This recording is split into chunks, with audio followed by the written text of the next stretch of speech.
1 जनवरी सन 1818 के दिन एक ऐसी ही घटना घटी थी जिसने दलित समाज के शौर्य को दुनिया भर में स्थापित किया था। मुख्यधारा की मीडिया और दलित समाज के विरोधी हमेशा से इस घटना का जिक्र करने से कतराते रहे हैं, क्योंकि यह घटना जहां दलितों की शौर्य गाथा है तो वहीं मनुवादियों के मुंह पर कालिक।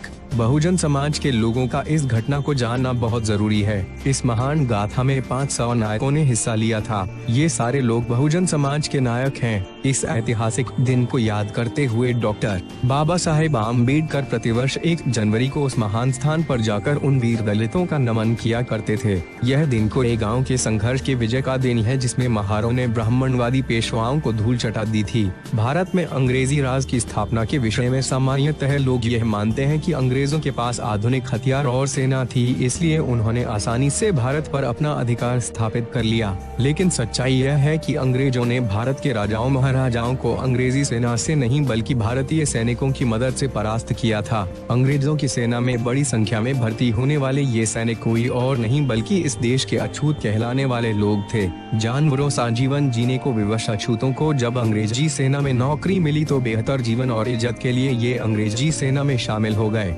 इसके परिणाम स्वरूप जो संघर्ष हुआ वह देश के इतिहास में दर्ज है। 1 जनवरी 1818 को कोरेगांव के युद्ध में महार सैनिकों ने ब्राह्मणवादी पेशवाओं को धूल चटा दी थी। Doctor Ambedkar writings and speeches अंग्रेजी के खंड 12 में द अनटचेबल्स एंड द पिक्स ब्रिटेनिका में इस तथ्य का वर्णन किया है। यह कोरेगांव की लड़ाई थी जिसके माध्यम से अंग्रेजों ने मराठा साम्राज्य को ध्वस्त कर भारत में ब्रिटिश राज स्थापित किया। यहाँ 500 महार सैनिकों ने पेशवा राव के 28,000 सैनिकों, घुड़सवारों एवं पैदल की फौज को हराकर देश से पेशवाई का अंत किया। कोरेगांव भीमा नदी के तट पर महाराष्ट्र के पुणे के पास स्थित है। 1 जनवरी 1818 को सर्द मौसम में एक और कुल 28,000 सैनिकों, जिनमें 2,000 घुड़सवार और 8,000 पैदल सैनिक थे, जिनकी अगुवाई पेशवा बाजीराव आई कर रहे थे, तो दूसरी ओर बॉम्बे नेटिव लाइट इन्फेंट्री के 500 महार सैनिक, जिसमें महज 250 घुड़सवार सैनिक ही थे। आप कल्पना कर सकते हैं कि सिर्फ 500 महार सैनिकों ने किस जज्बे से लड़ाई की होगी कि उन्होंने 28,000 पेशवाओं को धूल चटा दिया।